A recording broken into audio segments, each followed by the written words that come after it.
Hello, and welcome back to the Future Proof podcast.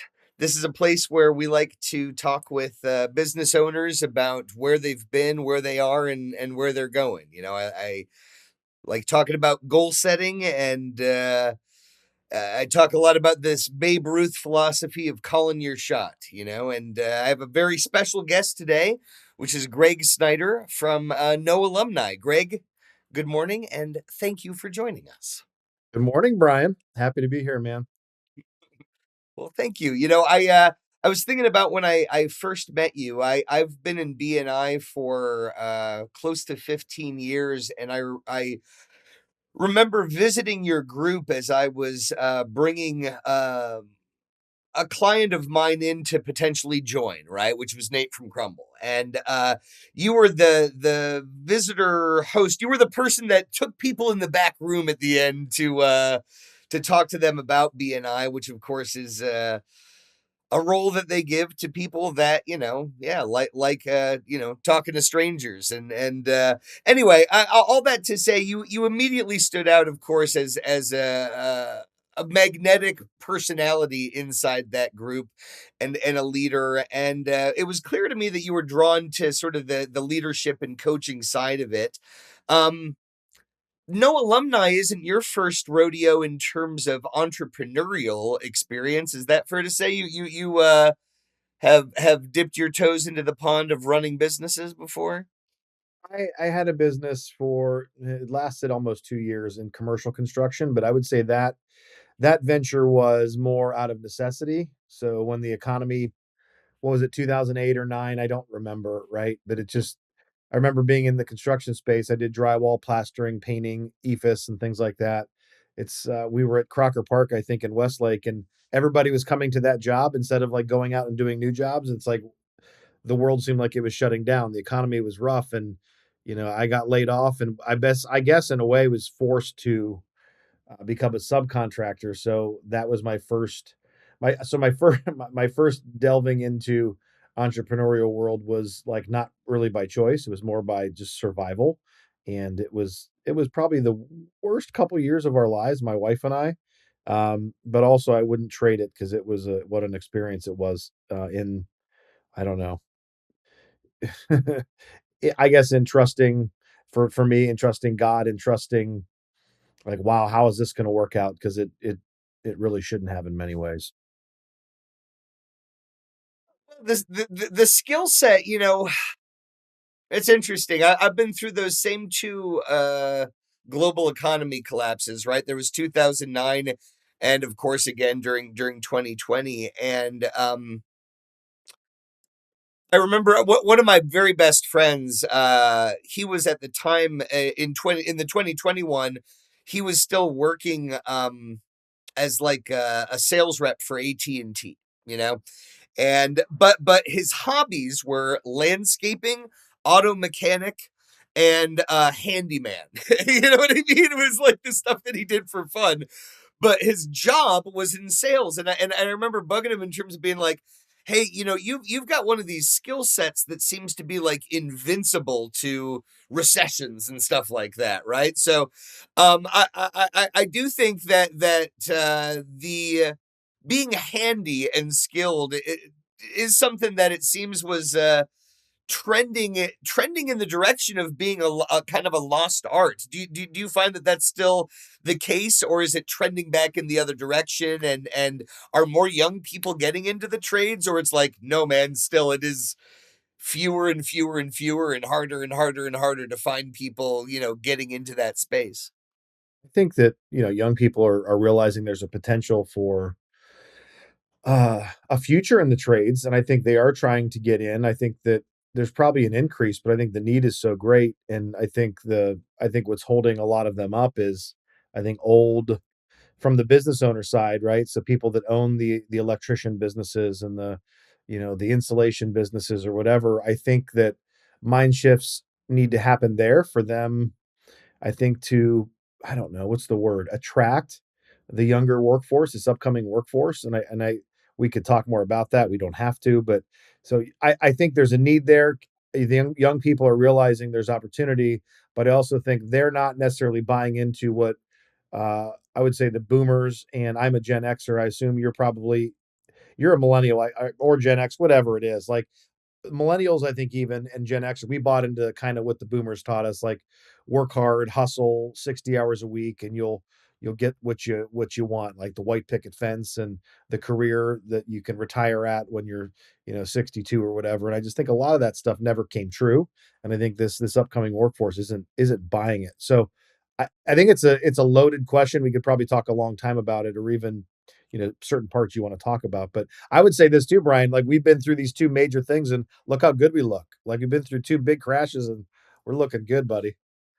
Yeah, well, we still have the twinkle in the eye, right? Which says a That's lot. right. That's right. That's a certain resilience to adversity, is to just choose to be, engage with the world in a positive manner. What else are you But gonna do, right? Yep. some of where those roads intersect for me, Greg, is that I'm 43 years old. I've seen those two recessions. I also spent a lot of time in the recruiting industry, and um, it was interesting in the world of dealing with both employers and then job seekers. You got to see things from different sides of the coin in a lot of different industries, right? And so you're right that there's even back in the early 2000s, as I was entering, the workforce as a recruiter, it was interesting to immediately get the sense that, like, oh, okay, these big auto manufacturers, for example, they would lay people off like a year shy of like benefit eligibility, that had worked their entire lives, right? But at the moment that they were about to be eligible for pensions and become expensive to the company would cut them loose. They would cut them loose, and these people would have there's transferable skill set, right? Like other companies would be like, oh, they've only ever worked on the assembly line at Ford. Well, that's not how we do things here at Honda, right? If that's the way they were trained and they've been that way for 30 years, we're not going to take them. No. You know what I mean?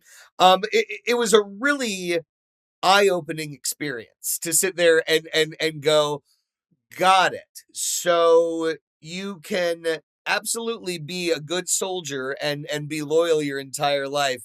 And that doesn't mean anything in terms of somebody pulling the rug out from underneath you. Now, on a more positive note, and I want to segue into No Alumni and sort of the present day, I've talked to my children who are 16 and 21 about one of my takeaways from BNI being this notion that people's stories zig and zag, right? That, like, don't hurt your body, don't hurt your mind, but don't be afraid of mistakes otherwise, right? You know what I mean? Don't make mistakes again. Put yourself in spots that are going to compromise your body and your mind. But in terms of like choices, right? It's like, yeah, yeah, yeah. Don't be afraid of choices. Don't be afraid of choices. Um, Tell me about No Alumni and sort of what was the to you the moment of inception for that? Not when it actually launched, but when did the idea start forming for you?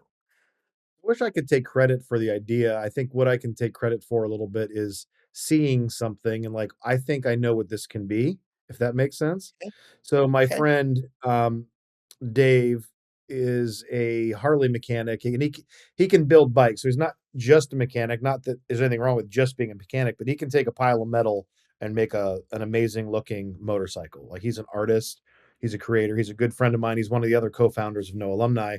I saw him with some merch that said alumni with a circle and a thing through it. Like, what is that? And he kind of explained what it is. It was through a friend of his that was building a bike for, came up with it. This was 20 some years ago, and I said, "What is that?" And kind of recognized kind of the, I guess, the cool factor or the anti-establishment kind of factor, which I'm kind of attracted to. And I think at that point, I recognized what it meant, what it stood for, and I was like, we can do something with this. So that's kind of where I got involved. And I would say not that we're anywhere at the moment, but just beginning kind of our journey as a business, also a nonprofit side. There's so many just different components of what No Alumni is and will be that it's hard to talk about or explain completely because it sounds like you don't really know, do you? But we know it's just getting the plane landed and figuring it out is kind of where we're at. And I'd say like a lot of entrepreneurs, right? It's you've never sometimes you do things you've never done before and you got to figure it out. And I love what you said about it's okay to make mistakes. I don't even I don't love the word, but because I think a mistake really isn't a mistake if like you learn from it and it like teaches you something. To me, it's just part of learning. It's not. So I don't even love like, oh, I made a bunch of mistakes to get here. It's like, well, you learned. So give yourself credit for not being scared and for doing it. Because I don't know, Brian, it would be easy to just not do things or create and just kind of stay with the status quo. But I think people like me and you, like you want to make a difference and you want to do something and leave a mark and contributing and create. So I don't know if I answered your question or not, but that's kind of the where No Alumni, I guess, first started. I saw something and it's like, we need to do something with this because I think it can help a lot of people. No, my question to your point, what was about where the moment of inception was how I phrased it came from. Yeah. But the elevator pitch version of it, right? To put you on the spot in that respect, from like a BNI 30-second commercial, Well, how do you try to summarize what it is? I'd say college isn't for everyone, and there are many paths to success, and No Alumni, I think, embodies that. We want to see businesses connect with the next generation workforce, and we want to see that next generation workforce connect with businesses and careers and promote entrepreneurship and, I guess, changing the educational system or working with it. So, I guess being a disruptor, I like the word positive disruptor in a lot of spaces, rethinking how we do things, like changing mindsets. So, maybe that was 30 seconds. No, that's perfect, and that's the impression that I've come away with from talking to you about it. And to your point, the idea of needing to define every nook and cranny beyond that at any given time, I don't think so. Right, like that's not as important. I think that another Can I thing say that I I appreciate saw. you saying that? I appreciate you saying that. Yeah. Absolutely, absolutely. And a thing that I saw again inside the recruiting world was this thing of jobs that would have sort of an arbitrary college degree requirement, right? So once again, right, I'll point to the manufacturing space in the recruiting world where I spent a lot of time, and there were some positions more than others where maybe they could make a case for an electrical engineering degree and what came with that being Yes. appropriate for an electrical engineering hands-on position, programming PLC automation machines, whatever. But you would run into resumes. I would run into resumes where somebody had been doing the job, right? That for whatever reason, they were able to get entry level into a company and work their way up through an organization. You know what I mean? And you would still sometimes have a hiring manager who would you'd send that resume and they would just be like, nope, red X. You know what I'm saying? Like this arbitrary piece of paper, this degree. And you made a comment earlier in terms of how the younger generation is sort of like appropriately raising an eyebrow at this, work hard and put the time in and we'll take care of you, um the more recent recession, the pandemic one, I mean, talk about reducing the importance of school, right? That like the online schooling experience and what that meant for my kids and what was happening in terms of people that were in like a freshman year of college, during that who had paid 30 grand to be there or something like that, where it was suddenly just like, yeah, we're gonna do it on Zoom. Like, I don't know. Um, I'm not opposed to the idea whatsoever of being a lifelong learner. And I don't mean to take for granted the access that I've had to education, right? That's a thing that there are people in the world for which it is precious. You know what I mean? And they're blocked from having access to education. So I don't mean to be so snobbish in a way as to sit there and say, I'm I don't want to sit there in the way that I felt like those higher institutions have been snobbish towards me. I don't have a degree.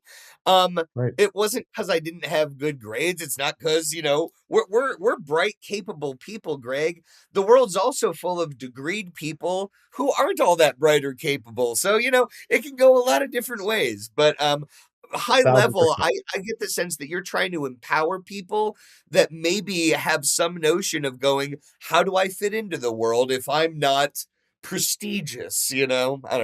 Right.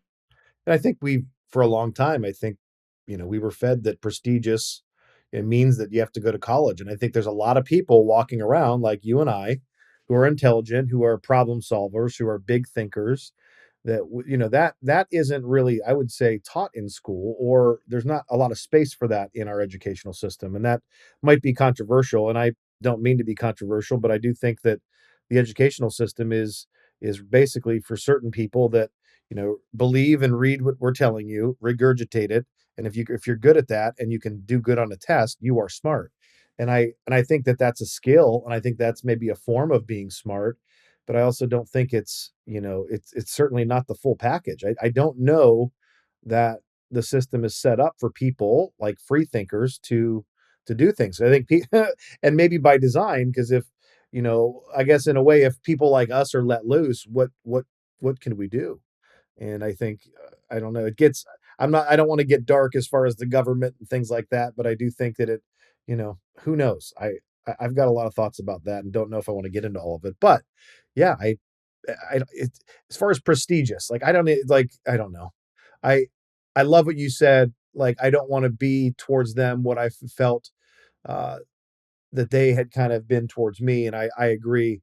I think that part of No Alumni, the ethos and like the belief system and core values, whatever word you want to use, is that it takes all of us, and there's nothing there's a lot of people that support what we're doing that have college degrees, that have gone to college, even prestigious colleges, and it's we all need each other, and I just think it's about time that we uh, realize that, and also just treat people like human beings, because you don't have a degree, but you're a brilliant person, Brian. So I think that that's no need for that to be dismissed anymore. I don't think at all. Be proud of your journey, man. Because I am, and I know you are. Well, thank you. And as an interesting, segue, I'll acknowledge this. You know, uh, the working genius thing is something that I know is important to you, and it's funny because I find tremendous value in what you're doing, and yet I'm uncomfortable personally around that terminology in a way that it's sort of like, I can understand how it could be attractive to some. I'm personally find the genius label a thing where it's sort of like, don't call me smart. You know what I mean? Which it's an interesting phenomenon on its own. Not to go on a huge tangent to make it about me, but like, that's its own weird phenomenon that I've experienced and observed in others is I'll use the phrase "dim your sparkle," right? That you talk about this idea of trying to be a change agent, a positive disruptor in the world, right? But all of that comes from this place of yeah, like sometimes being an outsider can feel at odds with this other deep instinct towards tribalism, right? That we do want to fit in, Yeah. and that was a fascinating thing to see in school. I've heard the phrase code switching before, right? Of people that feel the need to change their vibe based on the social group that they're interacting with at a given moment. You know what I mean? To sort of Yeah. match that energy, but um the working genius thing is something unique that you have that helps people identify strengths and take sort of out of the abstract, maybe for somebody who is looking for guidance, looking for direction. Is that fair to say? And help them maybe find a compass, So tell me more about what that tool is and how you use it inside No Alumni. Yeah, so the 6 types of working genius, I got certified in it a couple years ago, and so basically it's 80% about how you work and how you find fulfillment and joy in work, because work is a thing, right? So we all have to do it to some degree, and it's about 20% personality, and I think what it does is, at least for me, I'll speak personally. Again, not to make it about me, but I know this is it's true for most people that take it. It gives you like a quiet confidence and an ability to see what my geniuses are and not be cocky about them, right? But also kind of own them. Like I'm really good at these things, and being able to say that confidently and know and kind of have that belief in yourself. Again, it's not cockiness, right? But I'm really good at these things, but also that confidence. I would say it's the same word. Maybe it's not, but that confidence also to be able to say to a group of people or admit to yourself that I kind of suck at a couple things too. And there's a couple things I'm okay at, right? Because everybody has two, and two. So I think it's the confidence to know what you're really good at and be able to verbalize that to people, but also be able to verbalize and have that. I would say that forward thinking, what's the word I'm looking for? I don't know what it is, but being able to tell people, like, also admit that I'm not good at these things, because that's hard for people to do. Because I think society, you want to try to be good at everything and act like you are, and I got to be good at all these things to fit in or do this certain job. And I think this gives people, like, it lets you breathe, like, huh, like I wish I would have known this 30 years ago. I'll be 50 this year. It's like I wish I would have known these things maybe even 40 years ago, even longer. That it's like I think for a long time I blame myself for not being able to do certain things or do it well, or for me land the plane and get stuff finished. I'm not good at that. I'm good at the other part, and I'm really good at the other part. And it's okay to say that. It's also okay to say I kind of suck at this and I need help with this.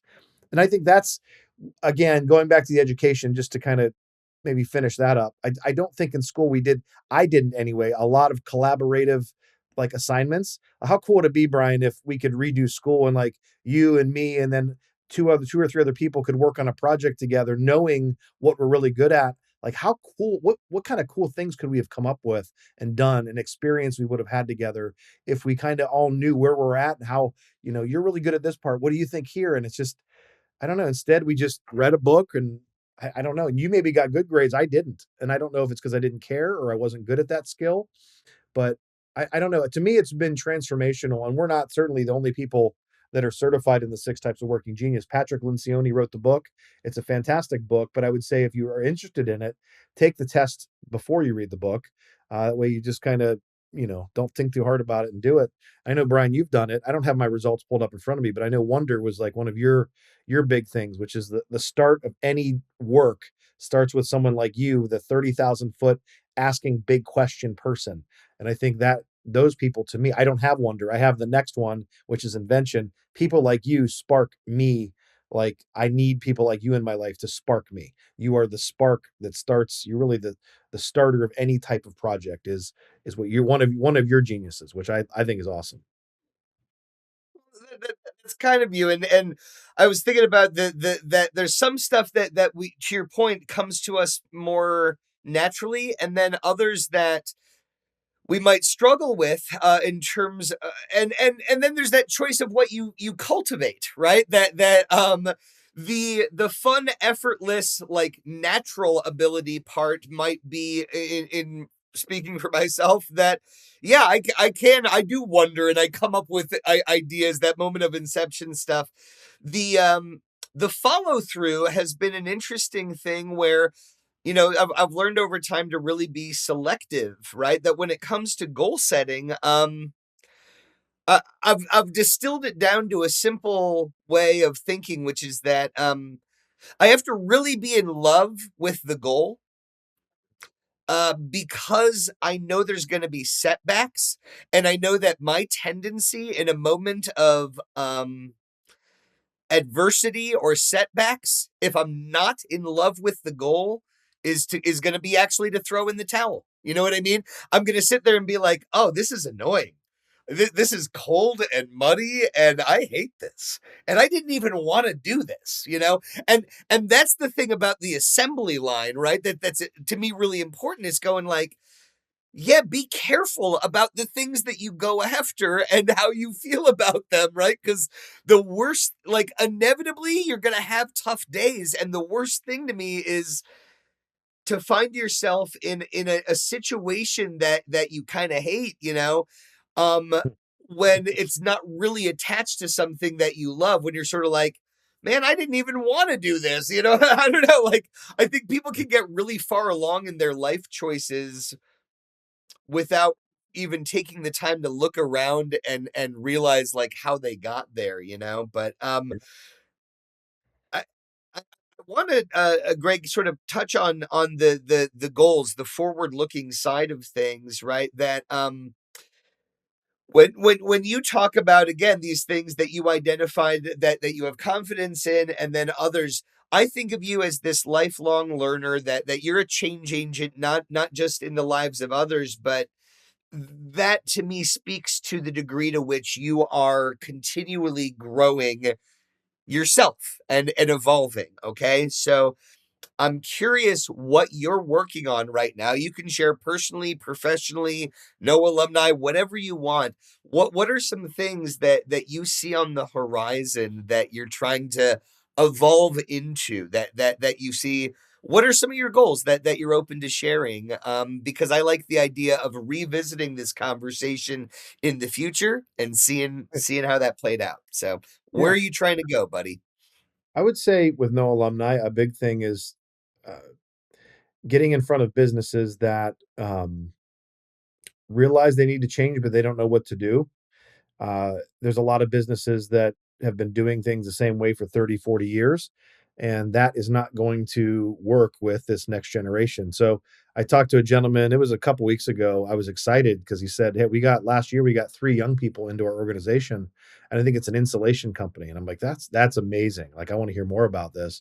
And then the next sentence out of his mouth is like, yeah, none of them worked out. It's like, okay, which was kind of like, as excited as I was to hear the first part, it was jarring and disappointed to hear the second part. And he kind of dug into it. It's like, yeah, they didn't want to work 40 hours. They didn't want to do this or that.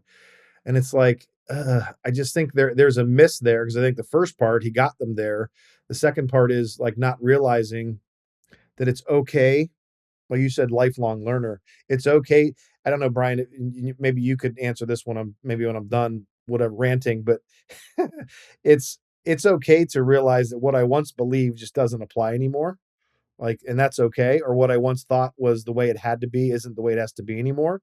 And I think with this business gentleman, the guy that owned the business, it's like, so what if they wanted to work 30 hours or maybe 25? Why don't let them do that and figure it out and maybe hire another young person that wants to do the same thing? Because is it wrong? Is there inherently anything wrong with wanting to work less during the week and still somehow provide something? Or I just think their goals are different, Brian. They don't want the expensive house, the white picket. I think they saw us struggle, and I think the younger generation wants something different. And I think this gets into a lot of weeds, but like businesses think that I'm going to pay them 18 bucks an hour, 20 bucks an hour, and think that this is some amazing wage, when their services are significantly more expensive than they were, 10, 15, 20 years ago.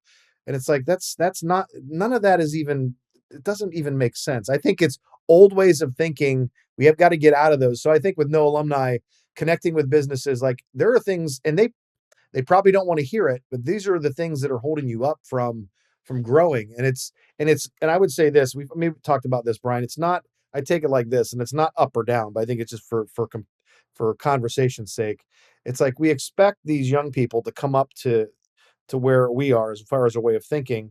And I think that's not realistic. I think we need to come together and figure it out because, are we wrong in hustle and work hard? Not necessarily, but also the younger generation isn't wrong with not wanting to do that either and wanting to live a different way and, maybe not be so attached to physical things and, the collecting the house and the cars and all that.